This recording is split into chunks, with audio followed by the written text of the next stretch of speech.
China ने अपने India वाले पूरे बॉर्डर पर कंबाइंड आर्म्ड ब्रिगेड डिप्लॉय कर रखी हैं और वेस्टर्न एनालिस्ट मानते हैं कि ये असल में शी जिनपिंग की मोदी को वार्निंग है कि इंडो पैसिफिक स्ट्रेटजी से खुद को डिस्टेंस करो वरना get ready to face the music. India का बड़ा न्यूज़ आउटलेट हिंदुस्तान टाइम्स इन्होंने खबर लगाई हुई है, आई थिंक ये उन्होंने कल लगाई है स्टोरी के why China under Xi Jinping poses military threat to India. असल में मसला यहाँ पर शी जिनपिंग का नहीं है, दूसरा भी तस्वीर का रुख है। दो तस्वीर के हमेशा रुख होते हैं। दो खबरें आपके साथ में शेयर कर देता हूँ, फिर आप खुद फैसला करें कि इंडिया वाले बॉर्डर पर चाइना की एडिशनल मिलिट्री डिप्लॉयमेंट ठीक है या नहीं है, क्या उनके कंसर्न्स जायज़ है या नहीं है, ये आप खुद ही डिसाइड कर लें। पहली खबर, बिजनेस इनसाइडर ये कह रहे हैं कि US and Indian troops are teaming up for tough training in the Himalayas near the tense border with China. ये पहली न्यूज़। अमेरिकी फौजी चीन के बॉर्डर के पास इंडियन फौज के साथ मिलकर युद्ध अभ्यास कर रहे हैं। Now it doesn't mean that the US is going to send its military in India to fight directly with the China. इसका ये मतलब नहीं है मिलिट्री ट्रिप्स का। इंडिया के हिमालयाज के जो ड्राई पहाड़ हैं उनको बचाने के लिए अमेरिका अपने फौजी नहीं मरवाएगा, उनको कितने नफल का सवाब मिलेगा। ये ड्रिल्स जो है ना, ये सिंबॉलिक हैं, असल में सिंबॉलिक हैं कि अमेरिका अपने इंडो पैसिफिक पार्टनर्स के साथ है। दूसरी बात आपके साथ एक और खबर आपको शेयर करता हूँ, ये तकरीबन 2 दिन पुरानी है। इंडियन रिक्शा वाले मंत्री नींबू मिर्ची वाले बाबा राजनाथ सिंह साहब, इन्होंने कहा है कि हम free and fair Indo Pacific चाहते हैं और इनकी बातों से ये इंप्रेशन मिला है कि इंडियन ओशन में चीन को रोकने के लिए वो तैयार है, इंडियन नेवी तैयार है। हिंदुस्तान टाइम्स को ही मैं यहाँ पर कोट कर रहा हूँ कि amid aggressive moves by China Rajnath Singh seeks free open Indo Pacific. अमरीकी फौजियों को एक तरफ इंडिया ला रहा है हिमालयाज के अंदर और फिर इंडियन ओशियन में अमेरिका को फैसिलिटेट करना और चीन को रोकने की स्ट्रेटजी बनाना। क्या ये रीजंस इनफ नहीं है शी जिनपिंग के लिए कि वो इंडिया को सीरियस थ्रेट कंसीडर करे चाइना के लिए? क्या ये रीजंस इनफ नहीं है कि उसके बॉर्डर पर इतना कुछ हो रहा है, उसके ट्रेड के रास्तों में इतने सारे रोड़े अटकाने की कोशिशें की जा रही हैं, तो क्या वो मिलिट्री थ्रेट नहीं समझेगा इंडिया को? ये तो अंडरस्टूड सी बात है। मैं यहाँ कोई चीन का वकील नहीं हूँ भाई, लेकिन सवाल ये है कि देखें हमारे यहाँ लोग गलवान गलवान कहते रहते हैं, गलवान में चाइना ने ये किया वो किया, कुट लगाई, इंडिया के 20 वीर जवान धपड़धूस किए। लेकिन मेरा सवाल ये है कि शुरुआत किसने की इस क्लैश की, कहाँ से शुरुआत हुई थी? क्या लद्दाख के डिस्प्यूटेड इलाके को यूनिलैटरली एनेक्स करना काफ़ी नहीं था जंग शुरू करने के लिए? मेरे ख्याल से तो ये इनफ रीज़न था चाइना को प्रोवोक करने के लिए। एक इलाके का डिस्प्यूटेड स्टेटस है, आप उसको खुद ही उठ के कहते हैं एक रोज़ की बस हम जो है इसको एनेक्स कर रहे हैं, ये तो हमारा है। तो हमें वाक़ियात के तसलसल को देखना पड़ेगा कि चीज़ें शुरू कहाँ से हो रही हैं। अब सूरत हाल ये है कि अगर गलती से आपने इंडिया के अंदर ये कह दिया ना, ये माहौल बन गया है वहाँ पे टीवी पे, अगर आपने ये कह दिया कि we need to take back Galwan valley, तो झट से आपको गोदी मीडिया और जो भक्त हजरात हैं वो झट से कह देते हैं कि आप तो एंटी नेशनल हैं, फ़ौरन ही टैग लगा देते हैं एंटी नेशनल का। अभी देखें रीचा चड्ढा बेचारी जो है उनके साथ क्या हुआ है, एक उन्होंने कह दिया कि गलवान वापस लेना है तो उनके ऊपर जो है वो एंटी नेशनल का टैग आ गया है। लेकिन अगर आप कहेंगे ना कि हमने Pakistan occupied Kashmir so called जो है इसको वापस लेना है, तो झट से आप भक्त बन जाते हैं, नेशनलिस्ट बन जाते हैं। ये माइंड सेट बन गया वहाँ पे।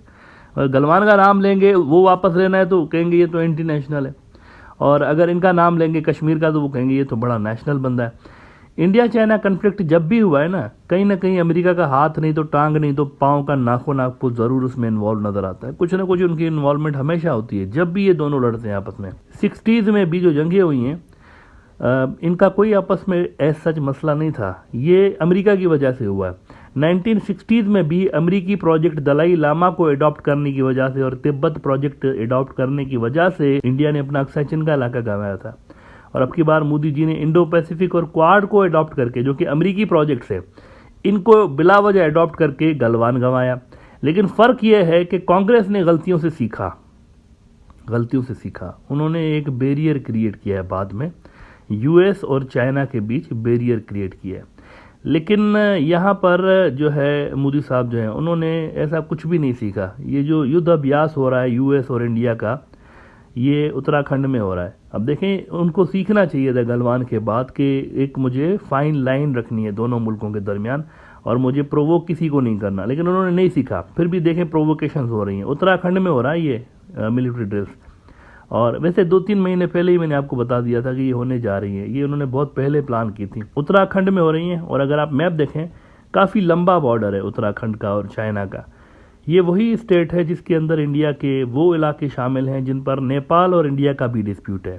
उत्तराखंड का सिर्फ चाइना के साथ नहीं, नेपाल के साथ भी। लीपू लेक और काला पानी के जो इलाके हैं, नेपाल के जो नेशनलिस्ट हैं केपी ओली शर्मा टाइप, वो बड़ा एग्रेसिव स्टैंस लेते हैं इस पे कि ये काला पानी इंडिया के पास क्यों है, लिपू लेक उनके पास क्यों है। लेकिन अभी जो मौजूदा उनके जो प्राइम मिनिस्टर हैं वो ज़रा सा सॉफ्ट है इस मामले में। वैसे ये जो एडिशनल ट्रूप्स चाइना ने लगाए हैं ना इंडिया चाइना बॉर्डर पर, ये नज़र का धोखा है। जो दिख रहा है वो है नहीं। जब भी चाइना ने प्रॉपरली लड़ना होगा ना इंडिया के साथ, तो इनके ह्यूमन सोल्जर्स आगे नहीं होंगे, उनको यूज़ नहीं किया जाएगा, मशीनें लड़ेंगी मोस्टली। कई बार मैं इनका जो तरीका है उस पर बात कर चुका हूँ चाइनीज़ का। ये दिखाते कुछ हैं, करते कुछ हैं। लिहाजा इंडिया को किसी धोखे में नहीं आना चाहिए कि उधर से 10,000 चीनी सैनिक होंगे तो हम भी 10,000 वीर जवान लगाएंगे टू काउंटर चाइनीज़। ऐसा नहीं होने जा रहा। आपको प्रिपरेशंस करनी है मॉडर्न वॉरफेयर्स में, मतलब ह्यूमन इन्वॉल्वमेंट कम से कम हो, मशीनें और सॉफ्टवेयर, इनमें आपको जो है वो काम करना पड़ेगा चाइना को टैकल करने के लिए। इंडिया वैसे मजीद $1.5 अरब खर्च ज़रूर करने वाला है अपने चाइना वाले बॉर्डर के लिए।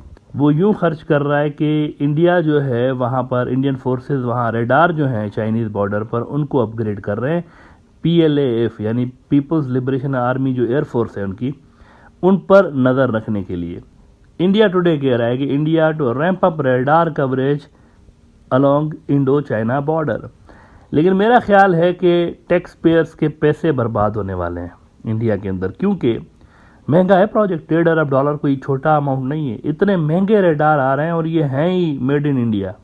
ये सारे लोकल जो कॉरपोरेट्स हैं ना इंडिया की, उनको फ़ायदा देने के लिए ये मेक इन इंडिया प्रोजेक्ट जो है वो बनाया गया है। लेकिन डिफेंस में भी इसको घुसाया गया है, तो लो क्वालिटी इनके होने का ज़्यादा चांसेस हैं, क्योंकि कैपेबिलिटीज़ इंडिया के अंदर हाई क्वालिटी सोफिस्टिकेटेड वेपन्स बनाने की नहीं है। It won't work. वैसे एक चीज़ पे ये दोनों मुल्कों की जो पॉलिसी है ना, अब सोल्यूशन क्या है मैं आपको यही बताता हूँ। पहले भी बात कर चुका हूँ सोल्यूशन पे। Russia is a solution. Russia is a solution. India हो या चाइना हो, दोनों मुल्कों की पॉलिसी में एक चीज़ वाहिद ऐसी नज़र आती है जो कि एक जैसी है, और वो रशिया है। सिमिलरिटी है दोनों मुल्कों की रशिया पॉलिसी में कि Russia is our best friend और वगैरह वगैरह। तो इस सिमिलरिटी को कैपिटलाइज करना है इंडिया को। इसको कैपिटलाइज करके इंडिया चाइना टेंशन्स डिफ्यूज किए जा सकते हैं। Moscow has this capability to play big role, और as a matter of fact India ने ये अटैम्प्ट की भी हुई हैं। वो गए भी थे मॉस्को के, ज़रा आप चाइना को समझाएं। लेकिन इट अपीयर्स कि मॉस्को की तरफ से जो टर्म्स एंड कंडीशंस बताई जा रही हैं उस पर इंडिया एग्री नहीं हो रहा। चाइनीज़ एग्री है, चाइना के अंदर कोई कन्फ्यूजन नहीं है, इंडिया एग्री नहीं हो रहा। 2.5 साल से रशियंस जो है वो कोशिश कर रहे हैं। They are trying to diffuse tension between India and China. जून 2020 का आप जरा ये द इकोनॉमिक टाइम्स देख लें, कह रहे हैं कि Sino India tensions, Russia trying to diffuse tension. तो कोशिश लंबे अरसे से कर रहे हैं रशियंस, लेकिन प्रॉब्लम इंडिया की साइड से है। और सबसे बड़ा प्रॉब्लम पता है क्या है? सबसे बड़ा प्रॉब्लम यह है बीजेपी सरकार का। ये कांग्रेस के दौर में नहीं होता था ऐसा, कांग्रेस वाले थोड़ा सा रियलिस्टिक हैं। सबसे बड़ा प्रॉब्लम बीजेपी का यह है कि कश्मीर की तरह लद्दाख की भी तकदीर का फैसला करने के हवाले से इंडिया किसी किस्म के टॉक्स शुरू करने के हक में नहीं है, और आई शुड से बीजेपी किसी किस्म के टॉक्स शुरू करने के हक में ही नहीं है। वो कहते हैं ये प्रॉब्लम्स ही नहीं है। जब आप मसले को मसला नहीं समझेंगे तो वो मसला बढ़ता जाता है। पहले तो आपको ये एग्री करना पड़ेगा ये मसले हैं और इनको हल करना पड़ेगा। तो लद्दाख को भी वो मसला नहीं समझते, वो कह रहे हैं नहीं मसला नहीं है, आप चाइना को बोलें पीछे हट जाए ना हमारे एरिया से, ये कह रहे हैं रशियंस को। तो सारा मसला यहाँ पे आके अटक जाता है। तो मेरे ख्याल से कांग्रेस बड़ा ज़रूरी है इंडिया के लिए। कांग्रेस वाले कम से कम आप कश्मीर पर भी देखेंगे तो टॉक्स चलते थे पाकिस्तान के और इंडिया के, मतलब बातचीत चलती रहती थी, और जो मसला होता था वो उसको पहले समझते थे और कम से कम वो इंगेज रखते थे पाकिस्तान को और इनको मुज़ाकरात के टेबल पे, और that is the right thing to do. ये वाली जो अप्रोच है ना कि मिलिट्री कैपेबिलिटी है नहीं लड़ने के लिए, वो लड़ नहीं पा रहे, 2 साल से लेके इलाका खाली नहीं करा पा रहे चाइना से, लेकिन फिर भी कह रहे हैं कि नहीं ये मसला नहीं है, तो फिर तो इश्यूज रिजॉल्व नहीं होने, फिर तो बढ़ते ही जाने हैं।